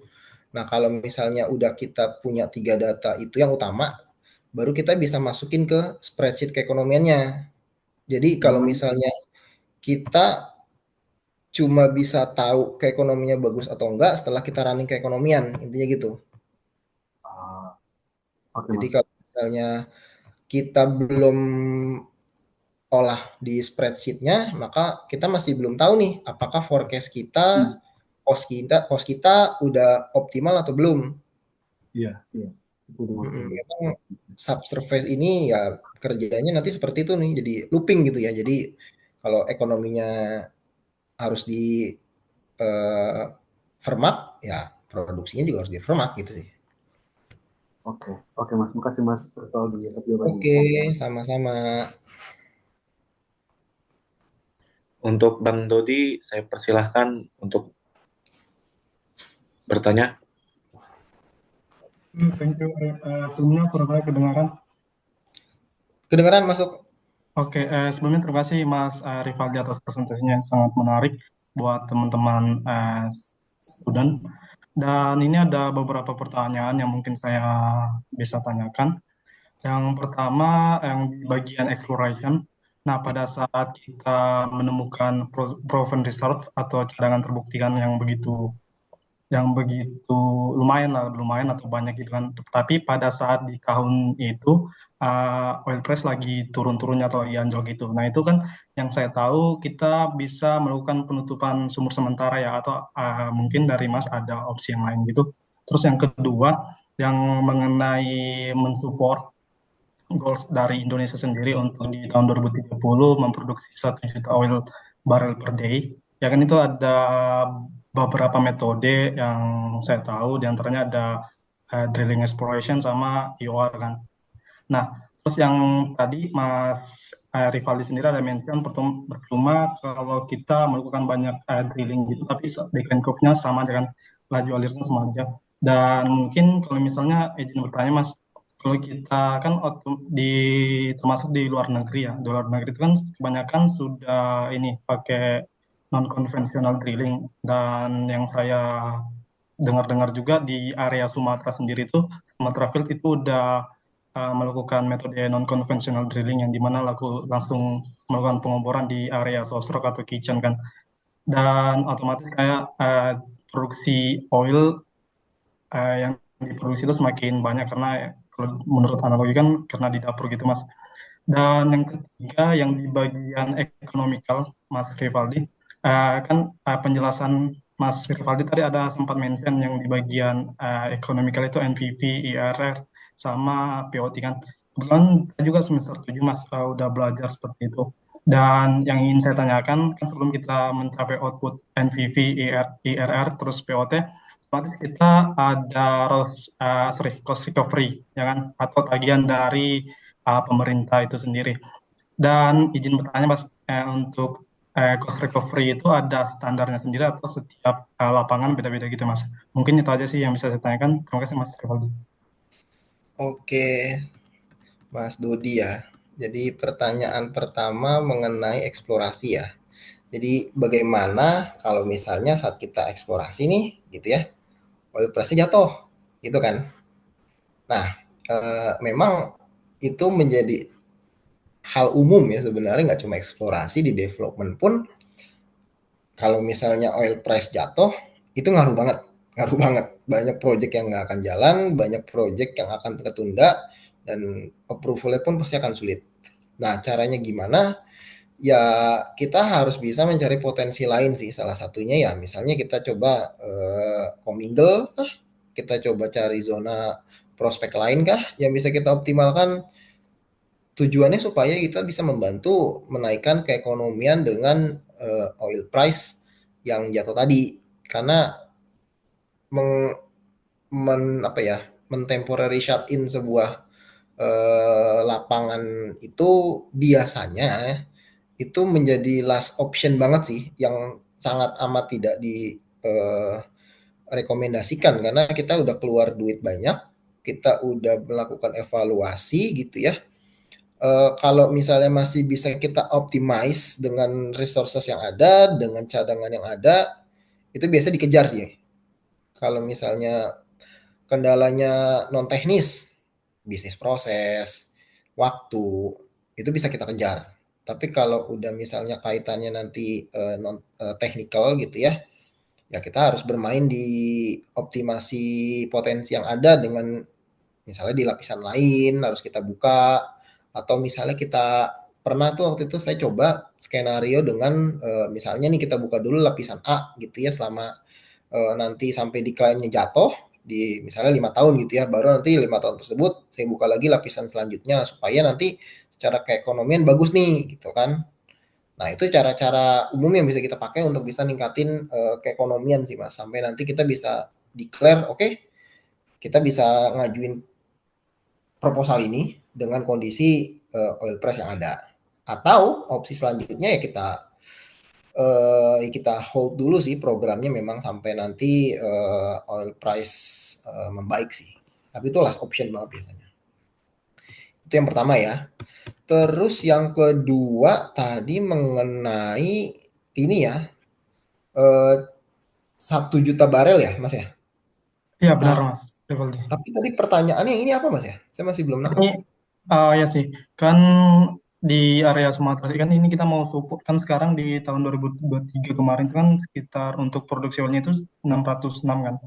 Mas. Dan Betul. untuk support otomatis kan sisa berapa tahun ya? Sisa 6 sampai 7 6 sampai 5 tahun kan yang akan datang. Otomatis kita akan mengejar gitu kan Mas. Nah, bisa nggak sih kita melakukan metode non konvensional drilling di area Indonesia sendiri? Soalnya di Sumatera yang saya baca-baca dari beberapa referensi itu udah menerapkan gitu sih Mas. Oke, jadi kaitannya dengan itu ya. Jadi apakah bisa kita mencapai target ini di 2030 dengan menggunakan non konvensional drilling ya? Ya benar Mas. Eh Kalau menurut saya tergantung lagi seberapa banyak reserve yang bisa dihasilkan dari hal tersebut sih Mas. Karena tetap yang kita akan coba jadi key point di sini berapa banyak reserve yang bisa kita produksiin untuk mencapai target ini kan. Nah, target ini sendiri itu kan memang yang paling utama kalau reserve-nya kita ada, maka kita bisa produksiin gitu kan. Tapi kalau misalnya barangnya nggak ada, ya maka berat nih. Jadi kalau misalnya kita lihat di grafik ini, gitu ya. Eh, kalau misalnya yang ungu ini, gini ya, kita taruh ungu lah ya. Ungu ini kan artinya tadi misalnya gitu ya, ungu ini berarti bisa kita ambil dengan unconventional drilling gitu Mas ya. Nah, kalau ternyata yang ungu ini ternyata barangnya nggak sebesar ini, atau misalnya barangnya ternyata memang kecil, ya maka 1 juta di 2030 berat sih Mas. Tapi kalau emang barangnya ada, unconventional drilling bisa membantu, maka eh, masih bisa memungkinkan gitu ya. Jadi kalau di sini kaitannya kalau menurut saya lebih balik lagi ke berapa banyak reserve yang bisa diambil dari unconventional drilling sih Mas. Kalau reserve-nya banyak ya oke membantu, tapi kalau reserve-nya cuma dikit ya nggak akan membantu banget sih. Itu yang pertanyaan kedua Mas ya. Ya, benar. Kemudian yang ketiga tentang keekonomian Mas ya, tentang Iya, tadi ini ya recovery, Mas. cost recovery ya Iya, benar. di masing-masing skema ya. Nah, jadi memang sebenarnya kalau misalnya kita ngomongin keekonomian, itu nanti tuh kita tuh akan ngomongin lagi namanya PSC. PSC-nya itu untuk tiap POD, tiap WK itu beda-beda. Walaupun sama-sama gross split sama gross split nih. Misalnya itu beda. Karena contoh gross split itu kan nanti kita akan nemu namanya variable split, di mana variable split itu kan nanti kaitannya itu bisa tergantung dari berapa banyak kumulatifnya, API-nya berapa. Jadi karakteristik fluidanya, karakteristik lapangan itu menentukan variable splitnya. Nah, tentu tiap lapangan akan berbeda tergantung dari kondisi lapangan itu kan. Itu satu. Kemudian yang kedua, secara PSC terms-nya, kemudian splitnya yang ada, yang split oil and gas-nya, itu split pemerintah berapa, kontraktor berapa, itu tiap lapangan, tiap POD, tiap WK itu pasti beda. Nah, itulah yang menjadi salah satu bahan negosiasi kalau kita mau nego ke pemerintah untuk bermain di keekonomian. Jadi beda-beda Mas, beda-beda sih tergantung lapangannya. Jadi nggak bisa kita sama ratakan tergantung PSC terms-nya. Nah, masalah split tadi itu juga bisa menjadi salah satu opsi untuk membantu meningkatkan keekonomian lapangan. Jadi kayak misalnya split kontraktornya kekecilan, lapangan kita jadi negatif. Tapi setelah kita mengajukan split perubahan fiscal term, splitnya kita naikkan, terus itu ternyata membantu menaikkan lapangan kita. Jadi karena PSC terms, fiscal terms itu kan hal yang beda-beda gitu loh. Kita bisa bermain di situ tuh Mas, bisa nego-nego di situ sih. Itu sih salah satu parameter Mas yang emang beda lah di tiap lapangan, tiap WK, tiap POD. Gitu Mas Dodi. Oke, baik. Terima kasih Mas Rivaldi atas jawabannya, Mas. Ini sebelumnya mohon izin, Mas, apakah PPT-nya bisa dibagikan gitu, Mas, ke kami buat bahan Boleh kok, pembelajaran? ini nggak ada yang konfidensial sih, ini data-data masih data-data umum sih, ini SKK Migas Ya. semua. Oh. Oke, berarti bisa Mas ya? Bisa. Nanti kita share ya. Oh ya, terima kasih Mas Rivaldi. Oke, ada lagi? Oke, berikutnya ada pertanyaan dari Mas Dewi. Untuk Mas Dewi, dipersilahkan. Baik, terima kasih atas kesempatannya. Terima kasih atas sebelumnya suara saya terdengar? Masuk? Masuk, baik. Terima kasih Pak Mas Rivaldi ya. Untuk materinya sangat keren ya. Apalagi buat kita semua ini yang bergerak di ini ya. Harapannya bisa berterjun di industri oil and gas ya. Yang pertama sih dari saya WKPHKT ini kan sudah beberapa tahun diekspor ya. Kemudian sudah berapa persen sih untuk development-nya? Itu yang pertama. Kemudian yang kedua, dari WKPHKT ini kan ada kegiatan eksplorasinya, kan ada ininya, ada new area sama existing area. Itu potensial untuk kegiatan eksplorasi ke depannya di new area sama di existing area seperti apa, Mas? Dan challenging-nya seperti apa? Kira-kira itu aja. Terima kasih.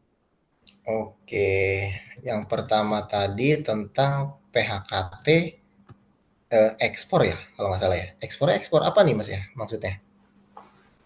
Eh, dev- ininya eksplorasi, kegiatan eksplorasi di WKPHKT, Oh, wilayah oke. PHKT, ya. Oke, jadi kalau eksplorasi PHKT, jadi memang masih kita evaluasi sih Mas, masih kita evaluasi dan memang kebetulan secara struktur eksplorasi itu masuknya di tim eksplorasi sih dan masih belum ada update ke kita atau mungkin saya masih kelewat ya. Tapi yang poinnya itu adalah bagaimana tantangan utama gitu kan. Nah, tantangan utama yang ada di PHKT ini adalah satu, PHKT itu offshore ya. Jadi tantangannya tentu beda dengan onshore. Dari mulai cost-nya pasti beda. Dari mulai development skenario-nya itu pasti beda. Karena offshore itu kan ya masing-masing ada platformnya, ada skenario untuk kita ngalirin hidrokarbonnya. Kalau onshore mah gampang gitu, kita bisa tarik tarik pipa gitu ya. Kalau offshore kan nggak bisa sembarangan ya, karena ada banyak pertimbangan, cost-nya juga lebih mahal gitu ya. Itu salah satu challenge yang ada di PHKT karena dia offshore, kemudian juga lapangannya udah mature karena udah produksi udah lama, jadi aging facility itu pasti ada. Kemudian cost-nya juga pasti harus kita pertimbangkan kalau kita mau eksplorasi di eh, PHKT, apalagi misalnya mau bergeraknya ke arah misal gitu ya, bergerak ke arah deep water kah gitu ya. Itu masih banyak harus pertimbangan sih. Jadi itu Mas yang bisa saya sampaikan ya untuk yang tadi PHKT. Kemudian untuk yang satu pertanyaan yang lain adalah, sudah berapa persen sih development yang berjalan di wilayah kerja PHKT? Jika Oke, bisa yang dipresentasikan. Terima kasih. bisa saya sampaikan ya, karena itu sebenarnya kaitannya kan konfidensial ya. Tapi yang bisa saya sampaikan adalah karena lapangan PHKT itu udah mature, karena udah lama, jadi pasti gitu ya, pasti RF-nya udah tinggi, pasti water cut-nya udah tinggi, itu pasti. Kemudian pasti gitu ya, sisa-sisanya pasti gitu ya, udah mulai berkurang nih gitu kan. Makanya gitu ya, harus banyak reserve-reserve baru yang bisa kita temukan untuk menggantikan reserve-reserve yang ada. Ya sebenarnya problem ini nggak cuma ada di PHKT sih. Di semua lapangan ada di Indonesia yang mature pasti problemnya itu sih. Jadi water cut-nya udah tinggi, lapangannya udah tua, kemudian juga sisa cadangan juga pasti udah tinggal dikit. Terus kita juga harus memenuhi reserve replacement rasionya juga harus kita, jadi artinya reserve yang kita keluarkan itu kan harus digantikan. Jadi kalau misalnya kita produksi misalnya 1 juta gitu, 1 juta barrel oil, nah kita juga harus bisa mencari 1 juta lagi idealnya gitu. Jadi ya itu tantangan yang ada sih Mas. Jadi memang karena lapangannya itu udah mature ya, jadi ya udah banyak sih yang terproduksi. Mungkin itu. Baik Mas, terima kasih atas jawabannya. Oke. Ada lagi mungkin silakan. Baik, untuk berikutnya ada beberapa pertanyaan dari kolom chat dari Mas Farid. Mas Farid ingin bertanya, bagaimana POD ini dapat diterapkan di organisasi lain dengan karakteristik geografi atau sosial yang berbeda. Kemudian ada lagi dari Mas Lingga, bagaimana integrated POD program dapat menjadi bagian dari transisi energi Indonesia menuju bauran energi yang lebih hijau. Oke. Bentar ya, saya coba intip dulu ya. Tadi pertanyaannya,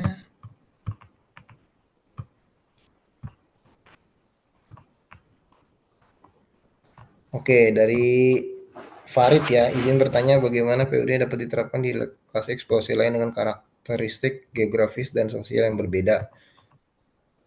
Oke, jadi memang penerapan sebuah lapangan gitu ya, sebuah lapangan, pengembangan sebuah lapangan memang tergantung dari karakteristik lapangan tersebut gitu ya. Jadi memang ya dinamis gitu kan. Apa yang bisa kita terapkan di lapangan A belum tentu bisa diterapkan di lapangan B. Tergantung kondisi geografis dan sosialnya pasti.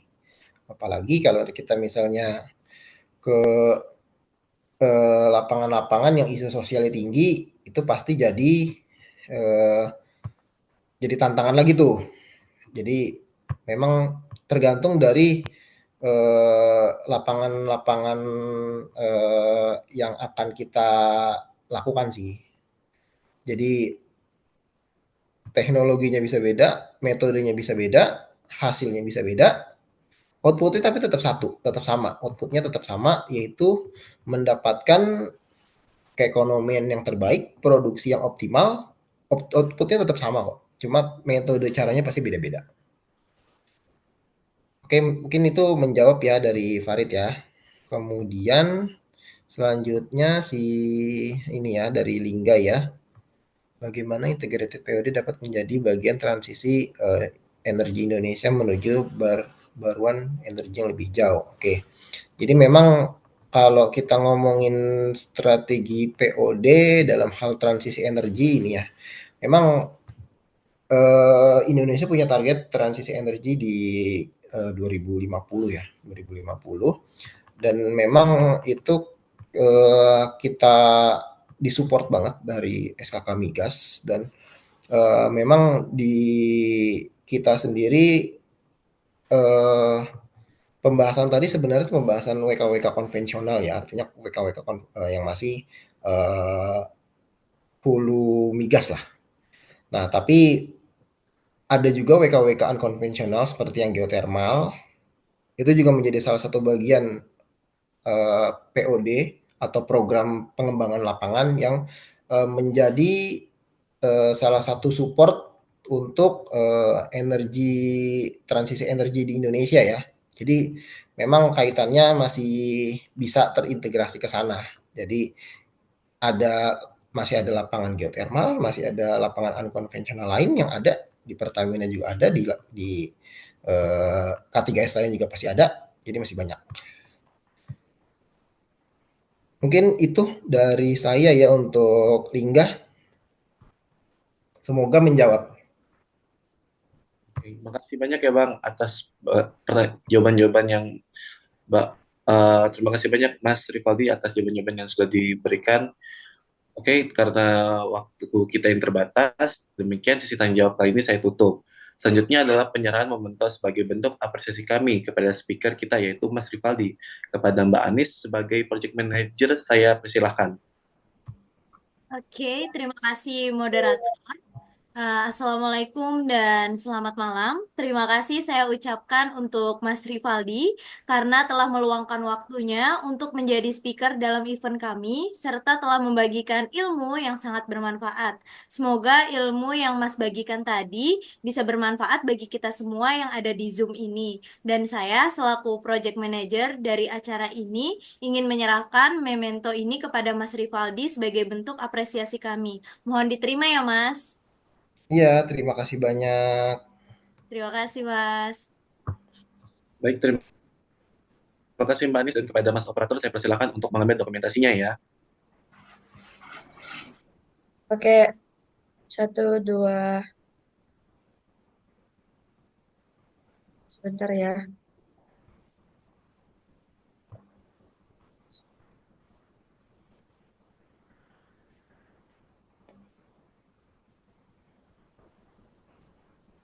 Ya, terima kasih. Terima kasih Mbak Operator Sebelum memasuki agenda terakhir, kami memiliki feedback form yang dapat diisi oleh semua partisipan untuk dapat membantu kami dalam meningkatkan acara kami ke depannya. Sebagai informasi juga, bahwa feedback form ini sebagai syarat klaim sertifikat webinar pada hari ini. Jadi jangan lupa diisi ya teman-teman. Nah, untuk Linda dan scan barcode feedback form ini dapat dilihat melalui layar yang telah ditampilkan, atau bisa juga dilihat pada kolom chat Zoom masing-masing.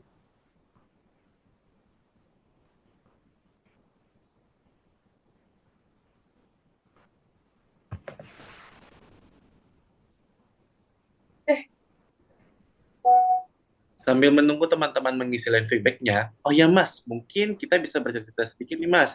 Kira-kira apa rencana menarik yang Mas Rivaldi mungkin udah siapin nih untuk proyek kedepannya sebagai analisis development and planning di Pertamina Hulu Kalimantan Timur. Mengingat kita juga sebentar lagi sudah memasuki penghujung tahun 2024. Masih seru banget nih.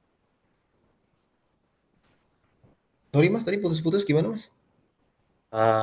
Gimana planning Mas ke depannya? Kan kita ini sudah di penghujung tahun 2024. Kan Mas sebagai analisis development and planning di Pertamina Hulu Kalimantan Timur, gimana planning Mas ke depannya sebelum akhir tahun ini? Oke, jadi memang kaitannya kalau misalnya ke arah sana, hal yang bisa kita persiapkan ya, yang bisa kita siapkan adalah untuk plan program persiapan kita di tahun depan 2025 ya, karena memang sebagai analis kita akan mencoba memplanningkan nggak cuma di tahun ini, tapi di tahun-tahun selanjutnya. Jadi kalau kita ngomongin 2025 gitu ya, maka kita nanti akan udah mulai mempersiapkan 2026. Nah, 2026 nanti 2027. Jadi selalu bergerak seperti itu. Jadi kita udah ngomongnya udah kacamata jangka panjang sih. Jadi apa yang masih belum bisa kita capai di tahun ini, kita coba usahakan di tahun depan. Apa yang berhasil di tahun ini, kita coba terapkan lagi di tahun depan. Mungkin itu Mas. Wah, sangat positif sekali ya Mas. Sudah terjadwal lebih dulu. Semoga Mas Rivaldi selalu diberi kesehatan dan kelancaran dalam bekerja dan dapat melakukan planning-planning ke depannya. Amin. Oke, berhubung waktu untuk mengisi feedback form telah selesai, sekarang kita memasuki sesi foto. Dan untuk seluruh partisipan dimohon kesediaannya untuk dapat menghidupkan kameranya masing-masing ya, untuk foto bersama. Untuk seluruh partisipan, silakan untuk on cam-nya ya.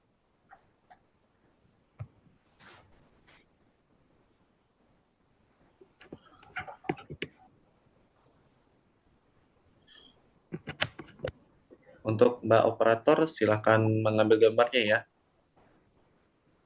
Oke, semua sudah on cam?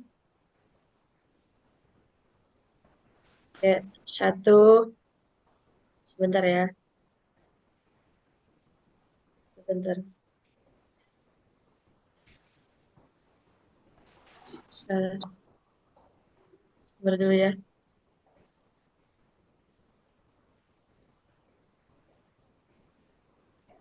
Oke, terima kasih. Sudah selesai. Oke, terima kasih Mbak Operator.